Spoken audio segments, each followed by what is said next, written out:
Assalamualaikum warahmatullahi wabarakatuh.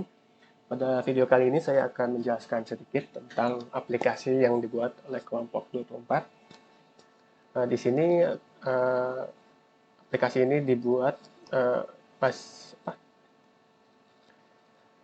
basis pengetahuannya dibuat berdasarkan jurnal yang bisa dilihat judulnya ini. Lalu basis pengetahuan yang diambil itu di tabel 1, yaitu tabel kategori dan gejala pertanyaan. Lalu tabel 2 yaitu tabel kesimpulan. Dan yang terakhir itu adalah tabel aturan atau rule. Jadi aplikasi ini menggunakan sistem pakar dengan metode forward chaining. Apa itu forward chaining? Itu metode yang bisa dibilang kalau bahasa sederhananya itu runut maju.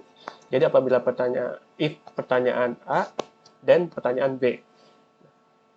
Selanjutnya itu if pertanyaan B, maka if pertanyaan C, dan seterusnya. Apabila kurang jelas, silakan dicari di Google pengertiannya. Nah, untuk aplikasinya itu sendiri, memiliki tampilan menunya seperti ini.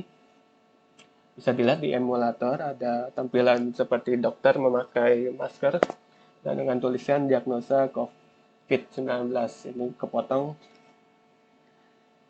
Kita coba buka. Nah, untuk tampilan utamanya, atau menu utamanya ada 4 menu. Ada menu diagnosa, ada daftar gejala, ada about us, dan keluar. Untuk menu daftar gejala ini, yang kedua ini hanya menampilkan daftar gejala saja. Daftar gejala COVID-19 seperti ini. Ada orang dengan resiko, ada orang tanpa gejala, ada orang tanpa gejala, dan bisa dilihat selanjutnya. Lalu untuk menu About Us, di sini hanya menampilkan tulisan saja, informasi saja, tidak ada yang spesial. Lalu untuk yang terakhir itu menu keluar, ya untuk keluar dari aplikasi. Nah, untuk menu utamanya ini adalah menu diagnosa. Apabila kita klik, maka akan muncul aktivitas baru, yaitu informasi pengguna. Nah, di aktivitas ini, sebelum melanjutkan ke pertanyaan-pertanyaan yang nantinya harus dijawab oleh pengguna, pengguna harus mengisi data diri. Data diri tersebut terdiri dari ID pengguna. Kalau ID pengguna ini otomatis diambil dari tabel pengguna. Untuk database nanti akan dijelaskan selanjutnya. Dari tabel pengguna dengan maksimum nilai pengguna plus 1. Jadi di tabel pengguna itu ada berapa pengguna sih? Apabila penggunanya aja 38, nah apabila kita buka menu ini, maka tambah 1. Ya, jadi intinya ini ID pengguna ini adalah nomor pengguna yang didapat pada saat membuka menu ini. Lalu selanjutnya ada nama. Nah, nama ini wajib diisi. Lalu jenis kelaminnya, laki-laki atau perempuan. Kemudian tanggal lahirnya berapa. Kita coba saja tanggal sekarang, 8 Juni 2021, nomor handphonenya kita ngasal saja. Nah, apabila salah satu data ini tidak ada yang diisi, maka tidak bisa melanjutkan ke aktivitas selanjutnya, yaitu aktivitas tanya jawab. Akan muncul dialog yaitu data kurang lengkap.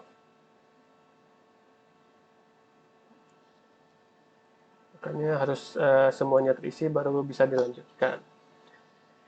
Apabila diklik submit, maka akan dilanjutkan dengan aktivitas selanjutnya, yaitu aktivitas pertanyaan. Di sini aktivitas pertanyaan, pengguna hanya perlu memilih jawabannya atau tidak. Nah, kita coba menjawab seluruh pertanyaan yang muncul berdasarkan tabel aturan atau tabel rule. Kita coba jawab pertanyaan tidak semua. Pertanyaan ke satu jawab tidak, pertanyaan kedua kita jawab tidak. Pertanyaan ketiga kita jawab tidak juga. Lalu pertanyaan keempat kita jawab tidak. Apabila seluruh pertanyaan ini sudah tercapai, maka akan muncul aktivitas kesimpulan atau hasil akhir seperti ini. Untuk aktivitas hasil akhir disebut juga dengan hasil diagnosa yang terdiri dari informasi berupa tanggal diagnosanya berapa, tanggal berapa, terus jam berapa. Kemudian informasi pengguna ditampilkan nama, jenis kelamin, tanggal lahir, nomor handphone yang sudah diinput sebelumnya. Lalu jawaban pertanyaan, di sini jawaban pertanyaan kita simpan juga dalam database. Jadi kita tadi menjawab pertanyaan tidak semua, maka akan muncul di sini jawaban pertanyaan dengan jawaban tidak semua. Lalu muncul kesimpulannya apa? Kalau kita jawab tidak semua, maka kesimpulannya adalah seperti ini. Anda tidak terinfeksi COVID-19. Gitu. Nah, coba kita untuk mendiagnosa kembali. Lalu angka ini yang semulanya 38 menjadi 39. Lalu kita coba nama baru.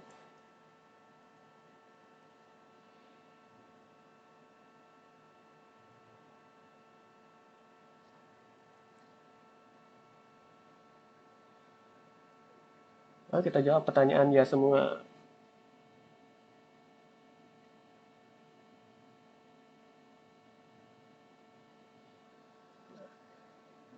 Apabila kita menjawab ya semua, maka akan ditampilkan pertanyaan dengan jawabannya, kemudian kesimpulannya ya ternyata berbeda dengan pertanyaan tidak. Bisa dilihat di layar.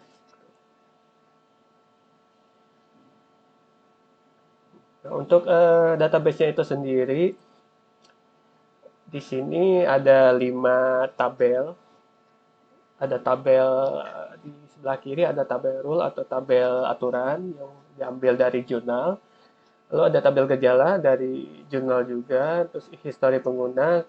Ini tabel ini merupakan tabel yang dibuat sendiri untuk menunjang untuk apa ya? Bukan menunjang, untuk menyimpan pilihan pengguna, pilihan jawaban pengguna.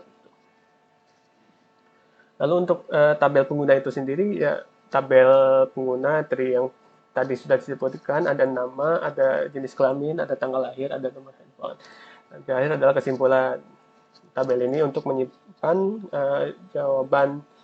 untuk menyimpan kesimpulan yang didapat oleh pengguna setelah mengisi jawaban.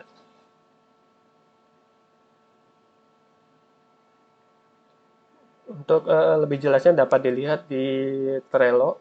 Di bagian database administrator.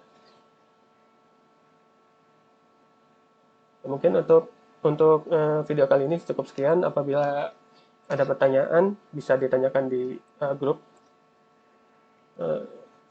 Apabila ada salah kata mohon dimaafkan. Wassalamualaikum warahmatullahi wabarakatuh.